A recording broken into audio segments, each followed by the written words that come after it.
Boa noite. Hoje é 24 de setembro de 2025. Ao abrir a 80ª reunião anual da ONU, o presidente Luiz Inácio Lula da Silva assumiu, no mais importante púlpito da geopolítica, um papel protagonista na liderança do Sul global. Além de empunhar as bandeiras da soberania e da democracia como princípios inegociáveis da sociedade brasileira, Lula defendeu a Venezuela contra os ataques e intimidações de uma esquadra norte-americana deslocada para o Mar do Caribe. Exigiu a retirada de Cuba da lista de países que apoiam o terrorismo. Denunciou com veemência o genocídio do povo palestino em Gaza e exaltou o multilateralismo como antídoto contra as sanções comerciais impostas pelos Estados Unidos. Sem se intimidar com os arreganhos de Donald Trump, o presidente brasileiro portou-se como um autêntico embaixador da maioria global, falando em nome de organismos como o Mercosul, a ASEAN e o BRICS, cuja presidência o Brasil exerce até o final deste ano. Lula foi entusiasticamente aplaudido pelos membros da Assembleia Geral da ONU e, curiosamente, recebeu elogios do próprio Donald Trump, que o sucedeu como orador com um discurso repleto de ameaças, negacionismos, fake news e autopromoção. No Brasil, os descalabros despudorados do centrão e da extrema-direita, na tentativa de blindar parlamentares para torná-los imunes ao crivo da justiça e de anistiar os bolsonaristas já condenados pela tentativa de golpe de Estado e a supressão da democracia, levou o povo às ruas em todo o país, com centenas de milhares de pessoas reunidas em várias capitais brasileiras. Nas maiores manifestações realizadas no último domingo em São Paulo e no Rio de Janeiro, grandes bandeiras do Brasil, estendidas nas avenidas, contrastavam com o bandeirão dos Estados Unidos que traidores da pátria exibiram nos últimos atos públicos bolsonaristas. Esses são os destaques desta edição de No Fio da História, com comentários do analista político Brizola Neto e a participação, direto de Washington, nos Estados Unidos, do jornalista Timothy Rush, do Executive Intelligence Review, uma publicação independente norte-americana, parceira do jornal e da rádio Toda Palavra. Confira.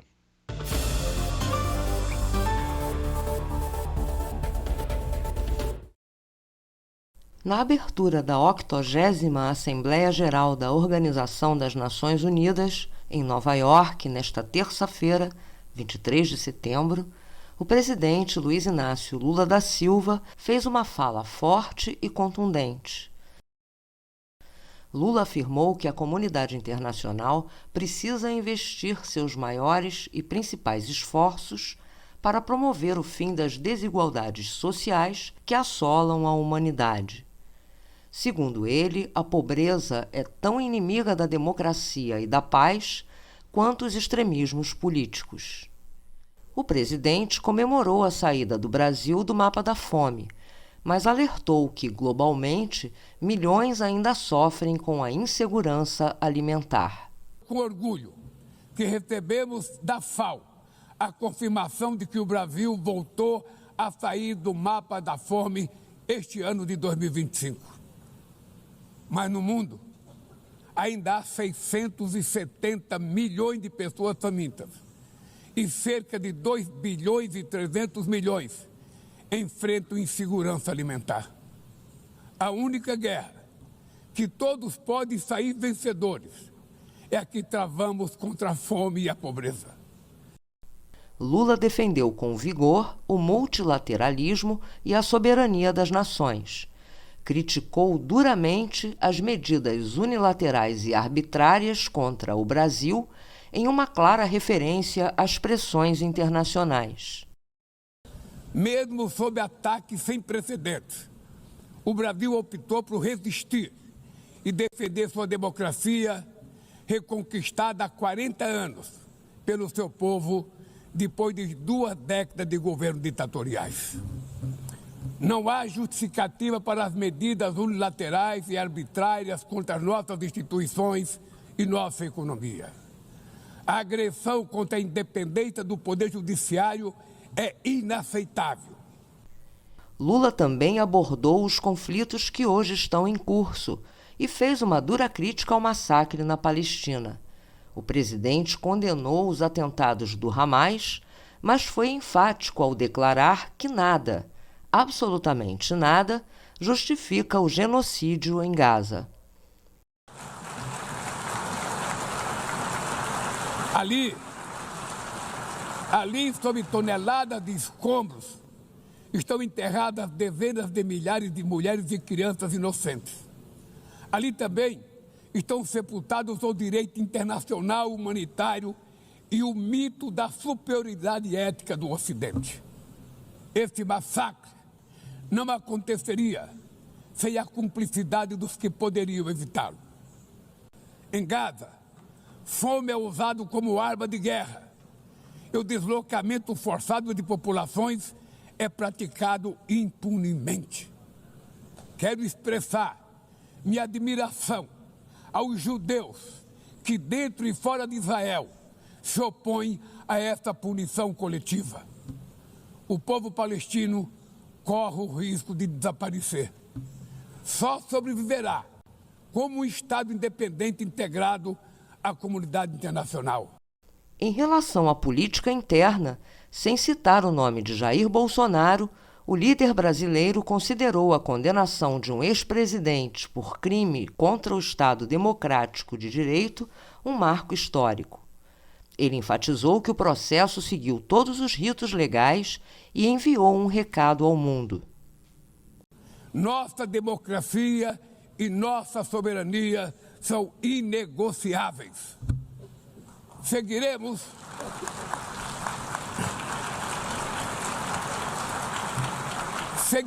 como nação independente e como povo livre de qualquer tipo de tutela. Para finalizar, Lula defendeu o fortalecimento da ONU como uma organização cada vez mais representativa e inclusiva, com a participação de mais países nas grandes decisões. A fala reforça o posicionamento do Brasil como nação independente, comprometida com a paz, com a justiça social e com uma ordem global multipolar. Bom, comigo aqui no estúdio, Brizola Neto, nosso analista político e ex-ministro do Trabalho, ex-deputado federal e um observador da cena política brasileira e internacional. E eu queria te ouvir, Brizola, sobre esse discurso do Lula na ONU, um discurso fortíssimo, onde ele levou para o púlpito da ONU a bandeira da soberania que ele tem empunhado aqui no Brasil e fez uma fala muito dura ali em determinados aspectos. Eu queria que você comentasse esse pronunciamento do Lula na abertura da 80ª reunião anual da ONU. Olha, Caldo, sem dúvida nenhuma foi um discurso muito forte, né? Acho que o Lula demarcou com muita clareza alguns princípios que são inegociáveis, né? Ele deixou muito claro que a democracia no Brasil e a soberania do nosso país ela é inegociável. Não serão aceitas nenhum tipo de interferência, né, no processo legal, no judiciário brasileiro, né, que essa chantagem pelo governo americano, né, pelo presidente americano, ela não vai ter efeito. O processo contra o Bolsonaro ele vai seguir seu curso normal, aliás, já seguiu seu curso normal. O Bolsonaro foi condenado a 27 anos de prisão e que isso não é negociável. Acho que o presidente Lula falou de muitas outras questões que também são muito importantes, né? Ele deixou muito claro que a voz do Sul global tem que ser respeitada, que não existe mais espaço, né, para um mundo unipolar, onde os Estados Unidos dão as cartas e os outros países simplesmente assistem. Hoje a gente está assistindo ao surgimento de uma nova ordem mundial, uma ordem multipolar, onde os países têm direito a afirmar sua soberania, a defender suas leis internas, a não aceitar violações estrangeiras. E o Brasil, nesse contexto, então, ele não é um país qualquer. Eu acho que essa é a grande questão. Não é de graça que a gente abre a Assembleia Geral da ONU. O Brasil ele é um país sobre todos os aspectos. Se a gente for ver sobre população, o Brasil está entre as maiores populações do mundo. Território, dos maiores territórios do mundo. Economia, o Brasil está entre as maiores economias do mundo. Então, a posição do Brasil ela não é uma posição irrelevante. E você pode ter certeza, essa chantagem feita pelos Estados Unidos contra o Brasil, ela é muito além de qualquer defesa do Bolsonaro. O Trump, você pode ter certeza, ele não está ligando muito para a posição do Bolsonaro. Essa chantagem, usando a questão do Bolsonaro como desculpa, essa chantagem, na verdade, é um ataque direto à autonomia brasileira, à aproximação do Brasil nos BRICS, a afirmação do nosso projeto nacional. Porque, como disse uma vez o Henry Kissinger, eles não admitem que surja na América Latina um novo Japão. Hoje não seria nem um novo Japão, hoje seria a nova China. E a gente entender que o Brasil, ele durante algum tempo, ele afirma. O Brasil, de 30 a 80, era o país que mais se desenvolvia no mundo. Os chineses vieram aqui aprender. Foram diversas missões chinesas que vieram aqui para entender o processo de desenvolvimento brasileiro, entender como é que o Brasil se industrializava rapidamente, e aquele marco institucional criado pelo Getúlio em 1930 deu muito certo. E ele foi interrompido à força. A gente não pode se enganar. Nós que somos trabalhistas, a gente tem que entender. Ninguém se opôs mais ao imperialismo norte-americano do que o trabalhismo. A gente teve 2 presidentes que tiveram seus mandatos interrompidos. O Getúlio, que se matou em nome da defesa do projeto nacional, está lá. Eu acho que nesse momento todo mundo deveria reler a Carta Testamento. A Carta Testamento, lá na década de 50, ela mostra claramente que a ação imperialista é o que impede o desenvolvimento brasileiro. Depois a gente teve um golpe, o golpe de 64, dado em cima do trabalhismo. E quem é que patrocinou o golpe de 64? Não foi um golpe simplesmente militar, não foi um golpe parlamentar, foi um golpe imperialista. Hoje os documentos de Estado, eles revelam, documentos do Departamento de Estado americano, eles revelam a ação direta dos Estados Unidos, que chegou a colocar a 4ª Frota no litoral brasileiro para pressionar o presidente João Goulart. Então, assim, o trabalhismo ele tem um histórico de enfrentamento ao imperialismo. E o Brizola também. O Brizola, que muito cedo entendeu a estratégia imperialista de impedir o desenvolvimento, encampou 2 empresas multinacionais, quando foi governador do Rio Grande do Sul. Ele rapidamente entendeu que era ação estrangeira que impediu o desenvolvimento nacional. E, mais uma vez, eu acho que hoje essa Assembleia Geral da ONU foi uma Assembleia histórica. O presidente Lula ele foi para lá e reafirmou lá dentro da ONU o que ele vem fazendo aqui dentro. Ele vem reafirmando mais uma vez que o Brasil ele precisa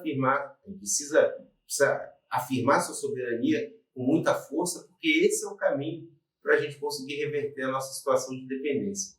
A posição do presidente Lula ela tem gerado muitas consequências. E a principal consequência que a gente vê é que há uma virada no jogo do Brasil.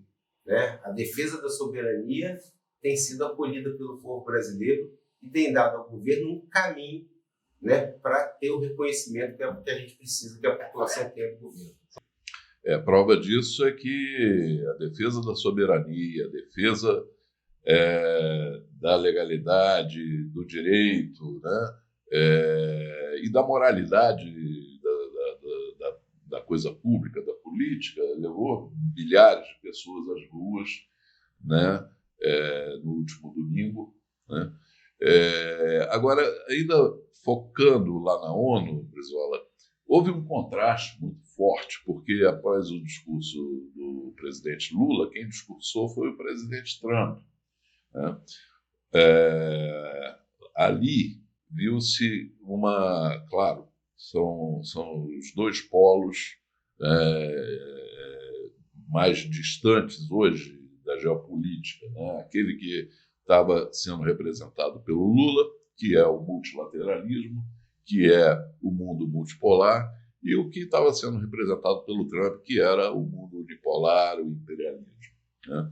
E a reação da Assembleia da ONU, acho que ela foi muito significativa, né? O presidente Lula foi aplaudido, interrompido mais 2 vezes na sua fala por aplausos, depois muito aplaudido ao final do seu discurso, e onde ele defendeu, inclusive, a mudança da governança global, a mudança da ONU, e o Trump começa o discurso justamente criticando a ONU, dizendo que ficou preso na escada rolante, que o data show não funcionava, enfim, menosprezando aquela Assembleia que estava fazendo 80 anos e que foi fundada ao final da Segunda Guerra Mundial como uma esperança de uma governança que trouxesse paz ao mundo. Que coisa tão distinta, né? Que contraste tão forte, né? Nesses 2 primeiros discursos da Assembleia. Eu acho, por um lado, eu acho positivo esse contraste, né? Ver o presidente brasileiro se opondo frontalmente, né, ao que disse em seguida o presidente americano, é um bom sinal, né? É um sinal de que nós estamos nos libertando dessa dependência americana, que nós estamos dando nosso grito de independência política e econômica, né, e confrontando uma visão que já passou, né? Esse mundo unipolar que surgiu depois da queda da União Soviética, esse mundo onde os Estados Unidos ele tinha uma posição praticamente imperial, ele conseguia impor, né, a partir da sua força militar, a partir da sua força econômica, o que queria no mundo. Eu cresci num mundo onde havia um único discurso geopolítico, um único discurso econômico, né? E hoje a gente está assistindo a uma mudança de paradigma. E é muito bom ver o presidente Lula sendo uma voz, né, talvez a maior das vozes do Sul Global. É muito bom ver o presidente Lula entendendo a grandeza e a importância brasileira e afirmando isso lá na ONU. E perceber que essa ordem, né, mundial, criada a partir da Segunda Guerra Mundial, que se acentuou depois da queda da União Soviética, ela não responde mais, né, às necessidades do planeta. Ela não responde mais, ela não é capaz mais de segurar os enfrentamentos de países, ela não consegue mais responder pelo desenvolvimento econômico mundial. A ONU ela perdeu representatividade, principalmente pela ação dos Estados Unidos ali dentro. Quando a gente olha, por exemplo, o conflito de Gaza, aliás, o presidente Lula falou muito bem, né, do genocídio que está acontecendo em Gaza, das milhares de mulheres e crianças que morreram ali sobre os escombros dos ataques injustificados de Israel sobre a Palestina, né? É uma prova de que a ONU é incapaz de conseguir frear, né, a violência de Israel, e uma violência de Israel que é acobertada pelos Estados Unidos. Israel não faria o que está fazendo se não tivesse a cobertura dos Estados Unidos. E aí você vê lá no depoimento do presidente Trump a arrogância, né, quando ele fala que visitou o Oriente Médio, né, que teve com seus amigos, né, dos Emirados Árabes, e aí uma bomba explode sobre o Catar, né, um ataque violento sobre um país que ele diz que é amigo, que é próximo. E assim, os árabes, né, que vêm de muito longe, eles não são bobos. Eles rapidamente já perceberam, né, que nesse alinhamento dos Estados Unidos com Israel, a conta vai ser paga por eles. E estão buscando, eles estão engajados nessa nova ordenação mundial. Você vê cada vez mais os árabes próximos da Rússia, da China, né, como aconteceu com a própria Índia. E assim, a questão que eu acho que é muito importante compreender, né, basta a gente olhar o critério, por exemplo, das tarifas. Quais são os países mais atingidos pelas tarifas impostas pelos Estados Unidos? A Índia e o Brasil. Não por acaso a Índia e o Brasil são apontados nos documentos produzidos nos Estados Unidos, ali por aqueles think tanks ali que tem em Washington, que tem em Nova York, né, como os países que eles chamam pêndulos, né, países que oscilam entre um novo alinhamento junto à Rússia, junto à China, junto ao sul global, e o velho alinhamento de dependência ao imperialismo. E, por isso, o ataque americano é tão forte contra o Brasil e contra a Índia. Então, perceber, né, que o Brasil está no centro da nova organização mundial. E é muito bom ter visto o presidente Lula confrontando o Trump, né, e dando a dimensão do Brasil, a devida dimensão que o Brasil tem. Eu acho que ficou muito claro que o presidente Lula representou ali duas coisas muito importantes. A primeira foi a bandeira da soberania do Brasil, né? Que ele reafirmou logo no início do seu discurso. E a segunda representação que ele fez foi realmente do sul global, né?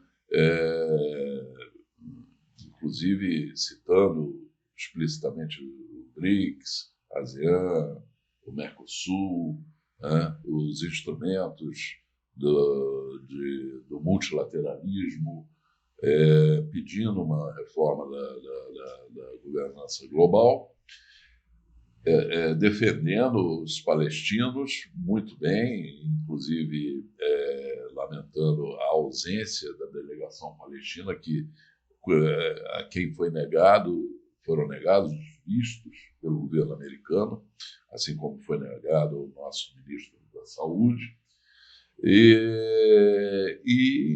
também exigindo a retirada de Cuba da lista de países que defendem o terrorismo, né, ou que praticam o terrorismo, né?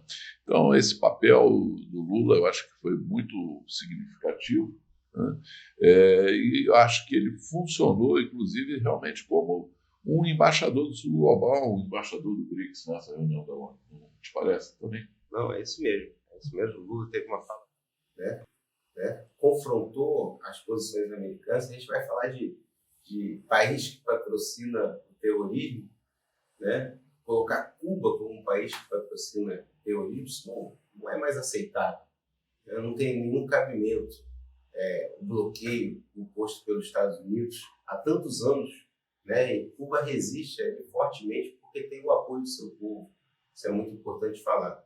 E o Lula, sim, se colocou como uma voz do Sul Global, como porta-voz dos anseios do Sul Global, que não aceita mais uma ordem mundial, né, desigual, uma ordem mundial que não equaciona os problemas da humanidade e que tem, né, e que tinha, né, nos Estados Unidos a sua principal liderança.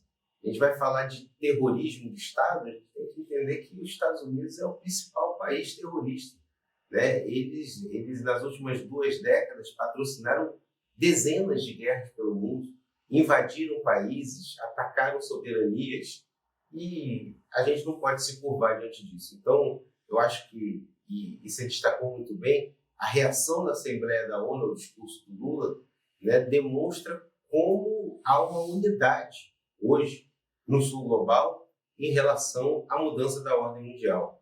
Os aplausos ao Lula são, na verdade, os aplausos a esse novo alinhamento.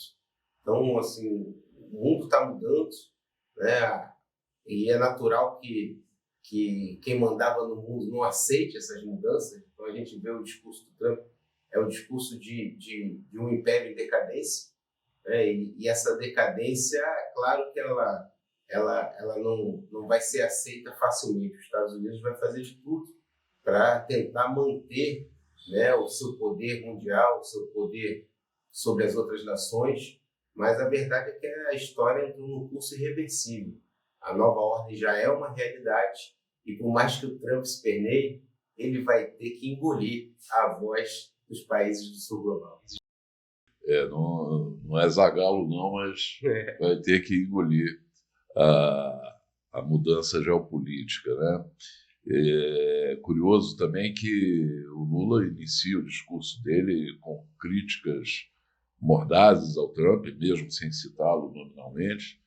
E ao final do discurso do Trump, o Trump elogia o Lula e diz, inclusive, que cruzou com ele ali e que teriam talvez uma reunião na semana que vem. Uma coisa típica do Trump, né? Chega a ser ridículo, né? Falar, ele é bom, eu também sou um homem bom, e parece que ele gostou de mim, eu também gostei dele, né? Diante de tudo que está acontecendo, chega a soar ridículo, né? Eu desconfio que possa ser até mentira do Trump, de que o Lula tinha anunciado, né, que se encontrasse com ele, ia ser cordial, como ele sempre foi, ia cumprimentá-lo, né? O Lula é um negociador, eu acho que o Brasil não deve se abster de conversar e de negociar. Se for necessário ter um encontro dele com o presidente, eu acho que é normal os chefes de Estado se encontrarem, mas o mais importante foi a posição do Lula no discurso, né? Reafirmando a soberania nacional e dizendo que a democracia, né, e a própria soberania brasileira são inegociáveis. É isso. Bom, no fio da história foi ouvir também o jornalista norte-americano Timothy Roche. Timothy, ele é do Executive Intelligence Review, uma publicação independente norte-americana, e que também vem acompanhando de perto essa reunião da ONU. Então, vamos saber como que a imprensa independente dos Estados Unidos viu esse discurso do presidente Lula e também do presidente Trump nessa abertura da reunião anual da ONU. Estamos mais uma vez recebendo aqui no Fio da História o jornalista norte-americano Timothy Roche. Timothy é jornalista do EIR, Executive Intelligence Review, uma publicação norte-americana independente e que desenvolve uma luta contra também o imperialismo e que busca também uma solução para um mundo multipolar. É um veículo que vai na contramão da mídia mainstream dos Estados Unidos. Bom, Timothy, prazer ter você novamente aqui conosco. Nesse dia importante da abertura da 80ª reunião anual da ONU, que marca os 80 anos da ONU, né? E que foi aberta pelo presidente Lula e logo em seguida teve o discurso do presidente Trump. Eu queria, em primeiro lugar, que você dissesse como os jornalistas independentes norte-americanos receberam esse discurso do presidente Lula e também a reação do presidente Trump. Como que essa movimentação hoje na sede da ONU está sendo recebida pela imprensa independente dos Estados Unidos, porque a imprensa corporativa, oligárquica, nós já sabemos qual é o posicionamento dela. Queria que você falasse sobre a visão dos jornalistas independentes, do EIR e de outros veículos americanos. Uhum. Eu não posso indicar exatamente o que pensam outras fontes da mídia independente, mas do ponto de vista nosso é que foi realmente um discurso, uma fala por parte do presidente Lula magistral, muito importante, porque ele, desde que o Brasil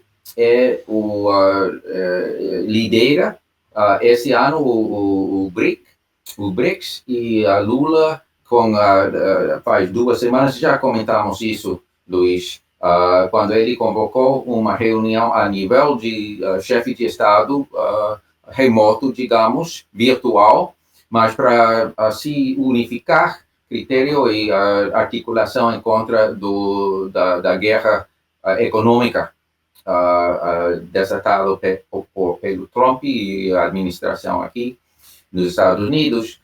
Realmente, quando ele falou hoje na ONU, foi não formalmente, mas assim representava o pensamento coletivo do BRIC. Isso é muito importante, mas alguns toques foram propriamente dele, muito importante. Inclusive, ao meu ponto de vista, foi, obviamente, reivindicou o direito soberano do Brasil para fazer das seus próprios governo, que o povo brasileiro não vai aceder aos ditames de fora. Isso foi, isso todo mundo esperava isso, e ele disse isso. Mas eu achava muito importante a maneira de falar do resto do continente, a defesa de Venezuela, também, e disse algo muito importante em termos das alegações de que a Venezuela era chefe de um cartel de droga, de terrorismo, etc. Disse que uma guerra em contra da droga real que precisa focar na lavagem de dinheiro e a venda de armas. O México vem dizendo isso da venda de armas muito, mas isso já de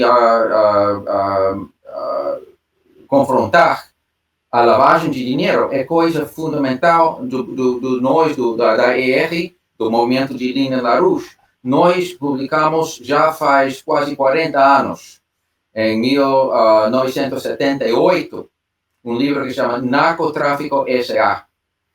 E ali, provamos que realmente uma guerra em contra da droga é uma guerra em contra dos banqueiros que estabeleceram todas as islas, paraísos fiscais, etc., no Caribe, etc. E foi importante que a Lula tocou isso. Importante também falar de segurança para todos, um esquema que garantisse a segurança de todas as nações. Isso é um ponto que Putin vem falando muito disso, mas também a Helga Zepp-LaRouche, a fundadora do Instituto Schiller, nos seus 10 princípios para uma nova arquitetura de segurança e desenvolvimento. Assim tocou vários pontos muito importantes. Obviamente, denunciou de maneira forte o genocídio em Gaza contra os palestinos. Isso, o dia anterior, também falou disso, na reunião dedicada especialmente a reafirmar o programa do Estado soberano palestino, 2 estados. Quando ele disse, ao final dessa fala do dia anterior, que diante da omissão do Conselho de Segurança, a Assembleia Geral precisa exercer sua responsabilidade, tocou algo muito importante, porque existe uma maneira de driblar os vetos dos Estados Unidos dentro do Conselho de Segurança. Se chama Resolução 377, se remota a 1950. É possível com 2/3 da Assembleia Geral tomar alguns passos em termos de mandar forças armadas, não para se diretamente travar a guerra com Israel, por exemplo, mas para proteger o entregue de ajuda humanitária, etc. É interessante, hoje o presidente de Indonésia, o Prabowo Subianto, que fez uma visita muito importante ao Brasil, depois da cúpula de julho. Ele disse hoje que a Indonésia está se oferecendo até mais de 20 mil soldados para operações de intervenção humanitária em Gaza. Algo concreto. E agora o Trump ia reunir-se hoje na tarde com chefes de Estado, outros ministros um momentinho, de Qatar, de Arábia Saudita, de Indonésia, Turquia, Paquistão, Egito, os Emirados e Jordânia.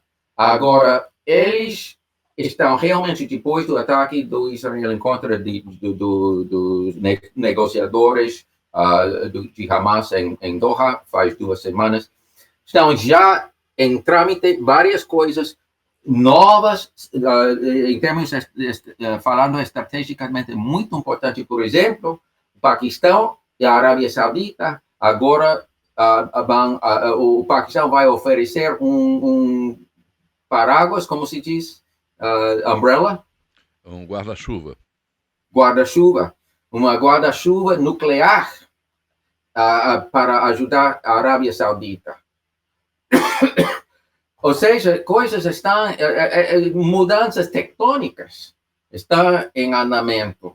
Então, a fala de Lula ontem e hoje realmente estabelece uma saída, algo muito positivo. Muito importante foi que ele alabou a reunião de cúpula entre Trump e Putin em Alasca. E também, ou seja, não era cego a qualquer discussão. Inclusive, como vocês sabem, ao sair do palco, o Lula se encontrou com Trump, que entrou para dar o seu discurso. Falaram meio minuto, mas o Trump disse, vamos, hablemos. E Lula, como o estadista que é, disse, sim, não tem problema. E agora, possivelmente para a próxima semana, quem sabe exatamente quando e como, vão a falar, possivelmente virtualmente, possivelmente por telefone. É difícil pensar em numa reunião pessoal, porque presencial, porque o Trump já tem fama de lançar grandes armadilhas. O Lula não daria essa chance ao Trump para humilhá-lo conforme fez com outros, né? Agora, Timothy, você se referiu à defesa que o Lula fez da Venezuela, no caso, atacando, criticando o envio de tropas americanas para o Golfo do Caribe e os ataques consumados contra barcos sem qualquer comprovação de que estivessem realmente transportando droga, ou mesmo que tivessem, né? É uma afronta ao direito internacional. Mas além desse caso da Venezuela, o Lula também cobrou, exigiu, na verdade, a retirada de Cuba da lista de países que apoiam o terrorismo, né? Uma outra defesa do Lula no seu discurso de um outro país do continente que é sancionado já há mais de 60 anos pelos Estados Unidos, né? e o Lula fez questão de frisar, né, a defesa do multilateralismo e a importância dos organismos que ele citou, como o BRICS, como o Mercosul, como a ASEAN, né? Você diria que o Lula exerceu, vamos dizer assim, um papel de embaixador do Sul Global nessa conferência da ONU, Timothy? Muito boa observação. Observação. Eu acho que sim. Uma frase dele que quero assim, ressaltar, que foi exatamente captou o sentido do seu comentário. Disse o Lula, ali na Gaza, sob toneladas de escombros, estão enterradas dezenas de milhares de mulheres e crianças inocentes. Ali também estão sepultados o direito internacional humanitário e o mito da superioridade ética do Ocidente. Então, sim, falou, assim, expressou o sentido do Sul Global. Essa posição que o Lula vem, inclusive, agora no âmbito do BRICS, né, como o presidente, né, do BRICS esse ano, né? E eu queria saber também as suas considerações sobre, exatamente, eu sei que o movimento LaRouche, você está baseado em Washington, mas em Nova York foram feitas várias manifestações com a participação do movimento LaRouche, principalmente, né, contra o genocídio em Gaza, e defendendo, né, a aplicação dessa resolução 357 da ONU que você se referiu. Você acredita que ainda existe a possibilidade de um movimento dos países do Sul Global dentro da própria ONU para fazer valer essa resolução e também buscar uma nova governança, uma reforma da própria ONU, como o Lula defendeu, e o próprio presidente da ONU, em seu discurso de abertura, deixou claro também, o Antônio Guterres, né, quando ele diz que a ONU está sendo desrespeitada, né, por alguns de seus membros. Como você vê essa possibilidade de alguma coisa acontecer dentro do âmbito da ONU, no sentido de uma reviravolta, de uma virada de mesa? Vai ser muito difícil, mas sim é possível. Porque, por exemplo, o chamado grupo da Haia, que se reuniu em Bogotá, Colômbia, por meados de julho, encabeçado por Colômbia e África do Sul. Eles vão, essa sexta-feira, vão reunir durante, na sessão da tarde, quando fala os israelenses, o Netanyahu vai dar seu discurso como chefe de Estado. Eles vão boicotear e vão assim reunir-se. Possivelmente,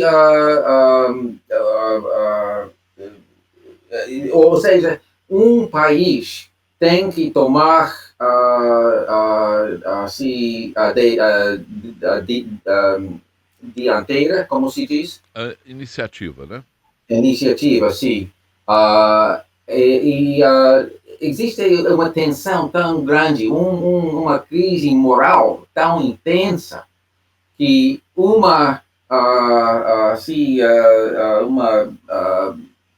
um spark, favela, como se diz, me ajude. Ou seja, como algo pode detonar, pode assim fazer... um estopim, né? Que você quer dizer? Estopim, exato. Em espanhol se diz chispe. Então, isso é possível, porque existe um sentido de um atropelo total do sentido moral da humanidade.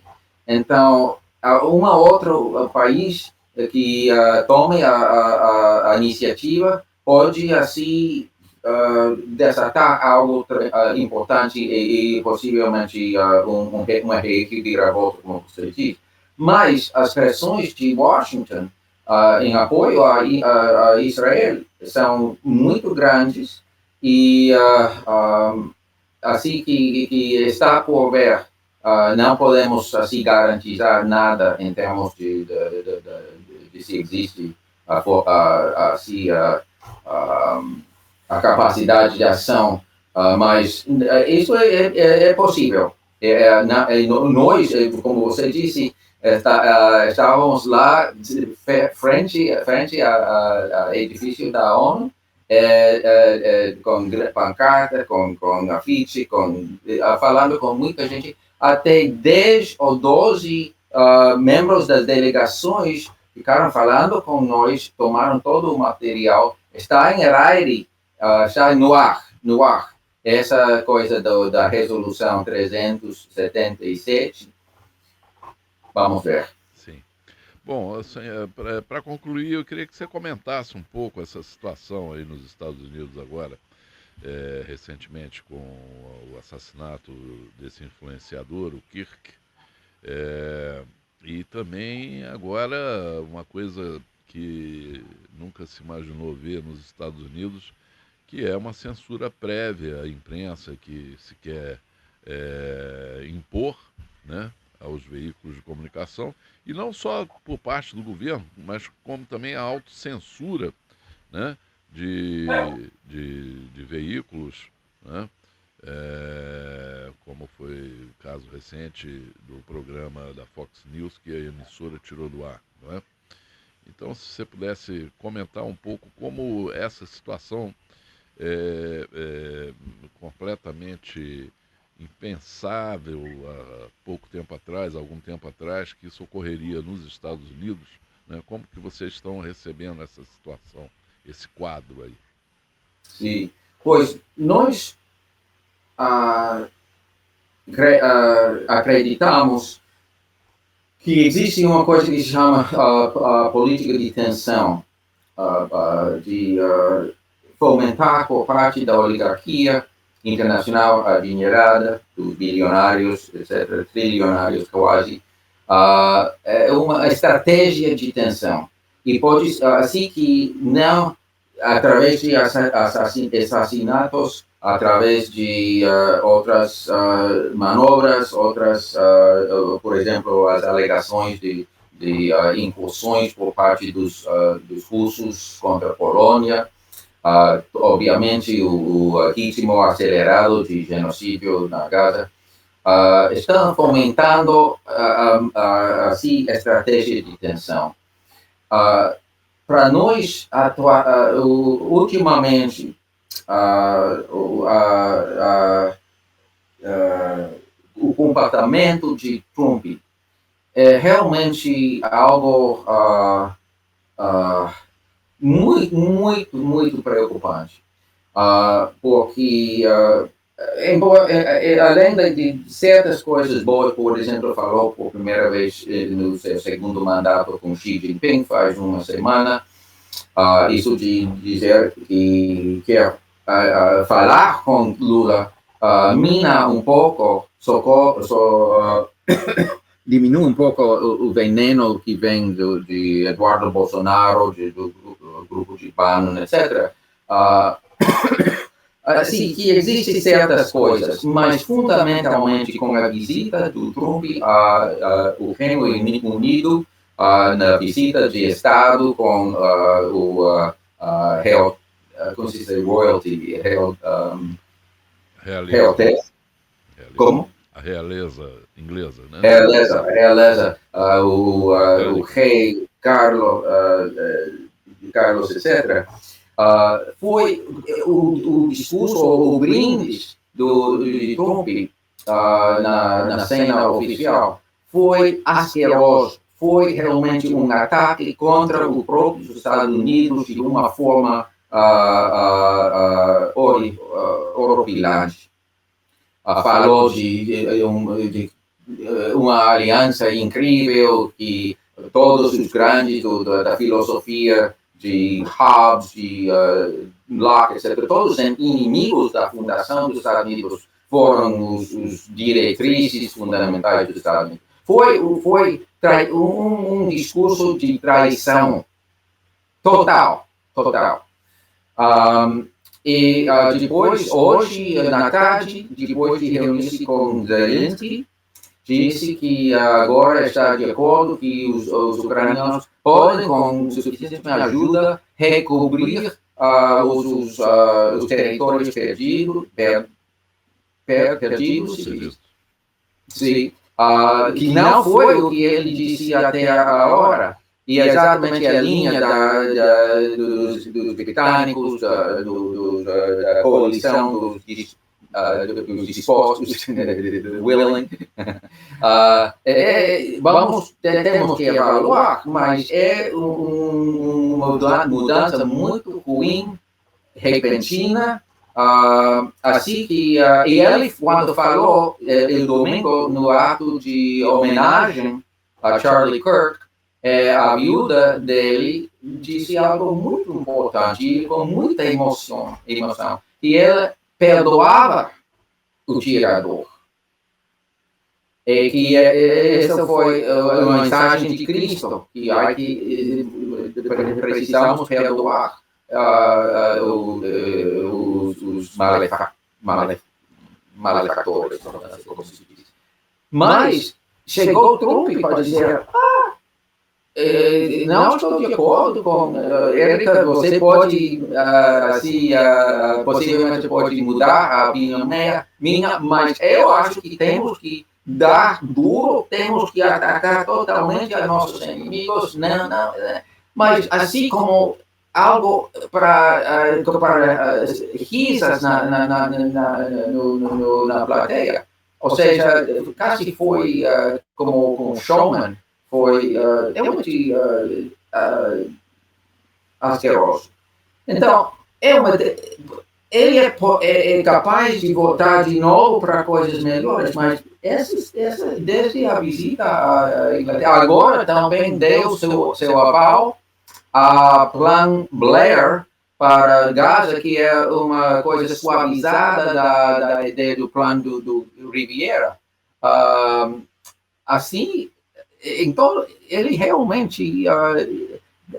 o bom dele agora é que representa um ataque tão direto em contra das ideias básicas dos Estados Unidos no momento de celebrar os 250 anos da fundação do país, que dá para o povo uma possibilidade de penetrar de maneira mais profunda nas ideias básicas do país, e retomar o rumo dos fundadores, de John Quincy Adams, grande estadista e presidente, de Lincoln, de Roosevelt, de Kennedy, etc. Assim, melhorar a capacidade de representar as melhores ideias do país como se diria, em reação à maneira tão asquerosa da fala do presidente em Londres. Bom, se tem um lado positivo em tudo isso aí, que nós estamos percebendo aqui no Brasil, é que essas atitudes do Trump e também dos Bolsonaros, né, os atos de traição explícita ao país, né, eles estão servindo para levar a população brasileira de volta às ruas e a levantar as bandeiras da soberania nacional e da democracia, da defesa da democracia. Esperamos que a mesma coisa também aconteça nos Estados Unidos, que a população americana também seja, diante dessas aberrações deprimentes do Donald Trump, que os americanos também reajam, que também seja um fator que leve o povo americano a reagir e a recuperar realmente, como você disse, a sua vocação democrática, a sua vocação como grande país que é. Timothy, agradeço muito a sua participação, é um prazer falar com você mais uma vez. Conversamos com Timothy Roche, jornalista norte-americano do Executive Intelligence Review, um veículo independente norte-americano, parceiro do Toda Palavra. Muito obrigado, Timothy. Não, obrigado, sou eu. Até a próxima. Até logo.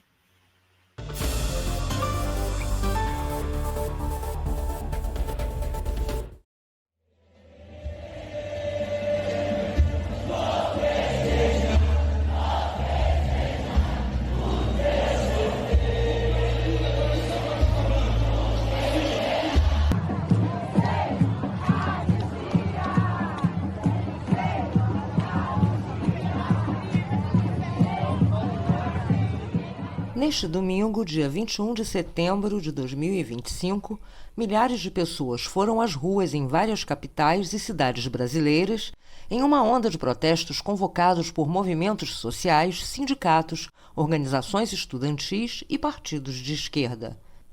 Os atos tiveram como foco principal a rejeição à chamada PEC da blindagem, ou PEC da bandidagem, como ficou conhecida, e a defesa da punição aos envolvidos nos ataques golpistas de 8 de janeiro de 2023. Os manifestantes carregavam bandeiras e faixas com mensagens contra o projeto que quer a impunidade para parlamentares e que é uma afronta ao Estado democrático de direito.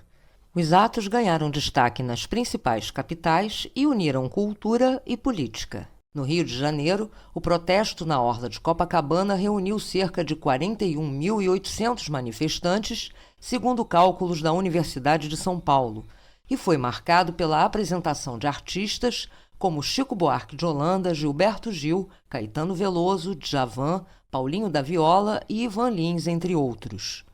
Um dos pontos altos foi quando Chico e Gil cantaram Cálice, a música símbolo da resistência à ditadura militar.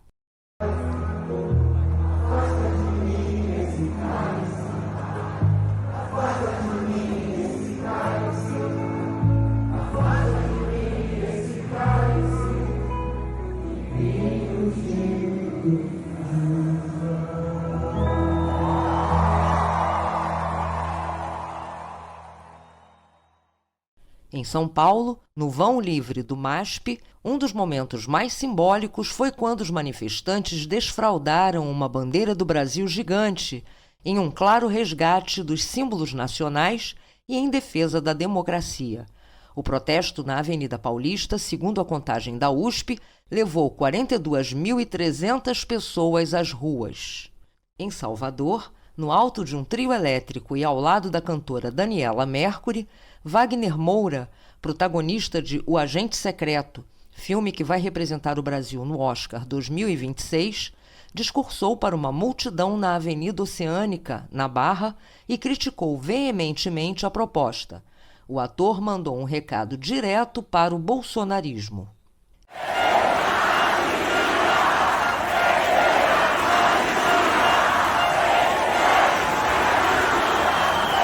Sem anistia. Porque foi essa lei da anistia, um país que escolheu a sua memória com uma lei como aquela que a gente teve antigamente, é por causa daquela lei que a gente teve Bolsonaro. E isso não pode acontecer nunca mais. Em Brasília, a concentração ocorreu em frente ao Museu Nacional da República, na região central da capital, de onde os manifestantes caminharam em direção ao Congresso. Atos semelhantes ocorreram em cidades como Belo Horizonte, Porto Alegre, Curitiba, Recife, Fortaleza, João Pessoa, Manaus e Belém, entre outras. Embora aprovada por ampla maioria na Câmara dos Deputados no dia 16 de setembro, a proposta de emenda à Constituição que impede a investigação e persecução penal de deputados e senadores, colocando parlamentares acima da lei, não terá o mesmo destino no Senado. O presidente da Comissão de Constituição e Justiça, senador Otto Alencar, do PSD da Bahia, e o relator do projeto, Alessandro Vieira, do MDB de Sergipe, já declararam publicamente que a proposta será enterrada. Nós precisamos de combate à impunidade, não de mais impunidade. Além da PEC da blindagem, os manifestantes protestaram contra a lei de anistia aos envolvidos nos atos golpistas de 8 de janeiro de 2023. O texto passou por mudanças, ganhou um novo nome e agora é tratado como Lei da Dosimetria, que estabelece critérios para a redução das penas, o que não deixa de ser uma espécie de prêmio para os condenados que atentaram contra a democracia.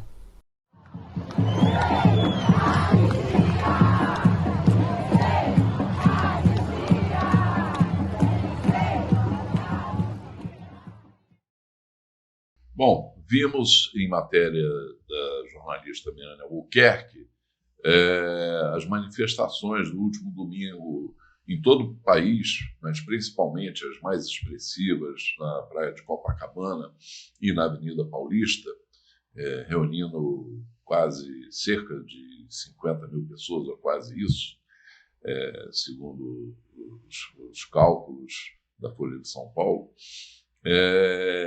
E que marcaram realmente uma retomada das ruas pela esquerda, pelo campo popular. Brizola Neto, como é que você encara essa volta da esquerda às ruas e os desdobramentos que isso realmente já está tendo em relação a essas pautas da extrema-direita, da blindagem dos parlamentares e também da anistia?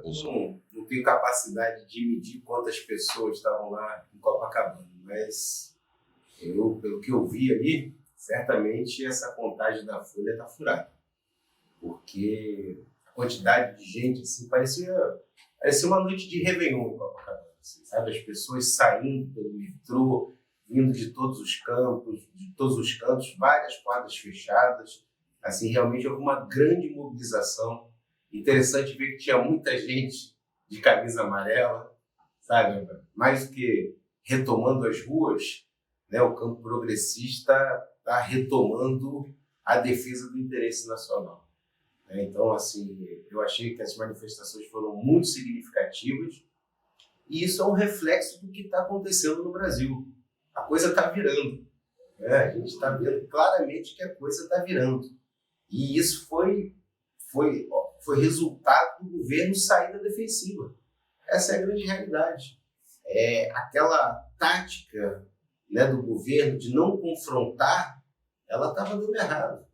E a partir de algum momento ali, eu acho que foi a partir ali de uma votação em que o governo foi derrotado no Congresso, ali a votação do IOF, quando o Congresso mostrou claramente que não aceitava qualquer mudança na política econômica, quando o governo decidiu confrontar aquilo ali, né, colocando a questão da tributação entre ricos e pobres, e aí logo em seguida, né, veio essa questão da soberania, né, com o Trump dando a oportunidade para o presidente Lula, né, afirmar um discurso de defesa nacional. Isso mexeu com o povo brasileiro e isso fez com que o governo desse uma virada. Então, a popularidade do governo claramente mudou. Isso está se refletindo nas pesquisas, né? E, por um lado, a popularidade do governo e do presidente Lula avançaram, cresceram. Por outro lado, né, se mostrou um tiro no pé a estratégia bolsonarista de insuflar os Estados Unidos contra o Brasil para tentar mudar o destino do Bolsonaro. Bolsonaro está condenado a 27 anos de cadeia e uma pesquisa recente feita pela Quest mostra que mais da metade do povo brasileiro aprova uma condenação do Bolsonaro. Se a gente perceber que ali o percentual é maior do que a própria votação do presidente Lula no segundo turno da última eleição presidencial, a gente vai ver que teve bolsonarista que mudou de posição. Teve bolsonarista que entendeu que a condenação do Bolsonaro é correta. Então, assim, está em curso uma mudança no Brasil Acho que essa ação do bolsonarismo capitaneado lá pelo Eduardo Bolsonaro, lá nos Estados Unidos, né, mostrou que foi um verdadeiro tiro no pé. E a chance de recuperação do bolsonarismo, sem o Bolsonaro, porque o Bolsonaro vai estar preso, né, elas são cada vez menores. Agora, é muito interessante também, né, o contraste, se a gente comparar a última manifestação bolsonarista, né, com essa manifestação de domingo, né, quando eles estenderam uma grande bandeira dos Estados Unidos, lá em Copacabana surgiu, e também na Avenida Paulista, né, uma grande bandeira brasileira, né? Eu acho que toda essa máscara, esse falso nacionalismo das camisas amarelas desbotadas e que não representam realmente a soberania do nosso país, caiu por terra. Está caindo por terra, né? Não dá para ser nacionalista, não dá para defender o Brasil e levantar a bandeira dos Estados Unidos, né? Essa é a maior de todas as incoerências. Aliás, não é novidade, né? A gente viu o Bolsonaro, antes ainda de ser eleito presidente, bater continência para a bandeira americana, né? A gente viu, em contraste com o que aconteceu hoje na ONU, Bolsonaro esteve lá, cruzou com o Trump e ele falou para o Trump, I love you. Essas são diferenças assim que não tem como, são diferenças assim que não tem como serem escondidas, né? E assim, essa compreensão, porque ela explica o atraso brasileiro. Eu lembro do professor Darcy Ribeiro falando para nós, né?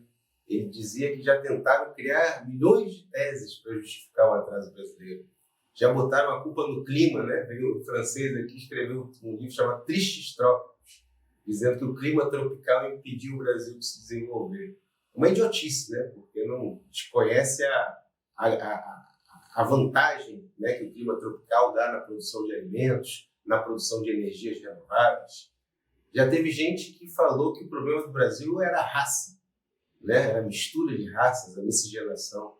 Outro grande desconhecimento, que a miscigenação está justamente aí, uma das marcas brasileiras, né? O Brasil, que vem de 3 etnias distintas, né, conseguiu, através da miscigenação, ter um país pacificado. Aqui a gente não tem guerra étnica, né? Já colocaram a culpa do atraso brasileiro na colonização portuguesa. Aí o Darcy brincava, rindo, falava assim, nunca foram no Suriname, né, que foi colonizado pelos holandeses. E aí ele diz claramente que a razão do atraso brasileiro é a questão da colonização, né? É a questão da intromissão estrangeira no nosso país, primeiro com Portugal, depois com a Inglaterra e, recentemente, nos últimos 50, 60 anos, com os Estados Unidos. Então, não dá para você conciliar o amor ao modelo americano à defesa da pátria e dos valores nacionais. Essa é a grande questão. Então, essa compreensão, né, que está ficando muito clara para o povo brasileiro, e esse episódio do Trump tem nos ajudado, né, a trazer a verdade para essa realidade, pode dar ao Brasil um caminho de afirmação da sua soberania, de independência econômica e de um novo alinhamento mundial, não mais dependente dos Estados Unidos. Aliás, o Trump falou que o Brasil, se não se aliar aos Estados Unidos, vai se dar mal. O povo brasileiro tem que ter clareza que nos últimos anos, nas últimas décadas, alinhados ao modelo americano, alinhados aos ditames americanos, é que o Brasil perdeu seu protagonismo. Então essa é a grande questão. A razão do atraso brasileiro, hoje, é justamente a interferência americana na economia e nos interesses brasileiros. Pois é, o Trump faz essa chantagem do alto do púlpito da ONU, né, ao Brasil, mais uma vez chantageando o Brasil, né, que é a prática também dos bolsonaristas, do Eduardo Bolsonaro, que agora está sendo indiciado, né, também vai ter que responder perante a justiça e vai perder o mandato. Está muito claro que vai perder o mandato.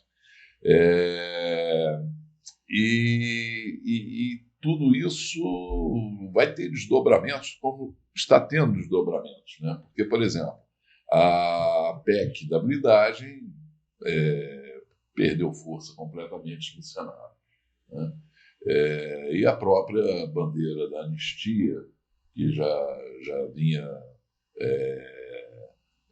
sofrendo alterações, não mais aquela anistia ampla que os bolsonaristas queriam, mas também se enfraquece com essa tomada das ruas pelo povo brasileiro.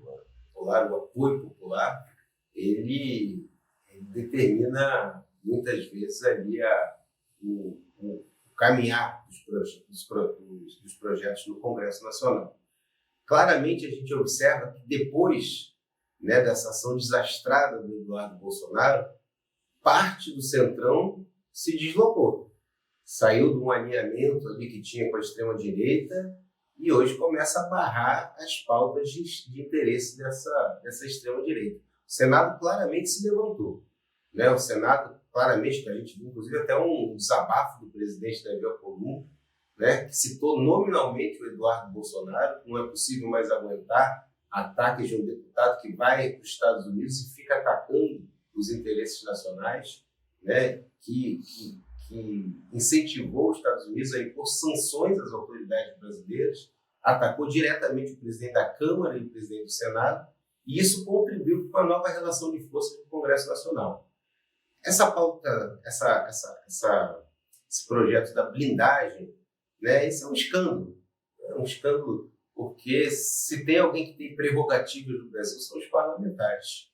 Né? Você aumentar as prerrogativas dos parlamentares é um verdadeiro escândalo e uma tentativa de blindagem, né, contra principalmente os desvios das emendas parlamentares.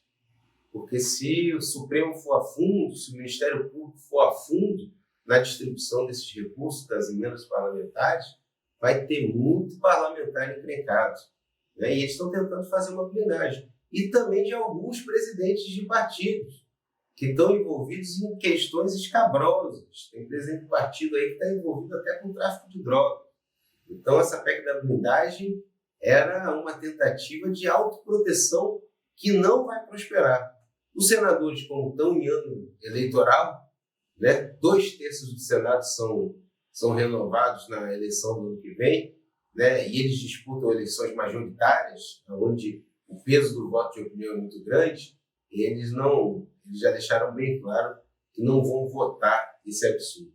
E em relação à anistia, cada dia que passa ela vai perdendo força.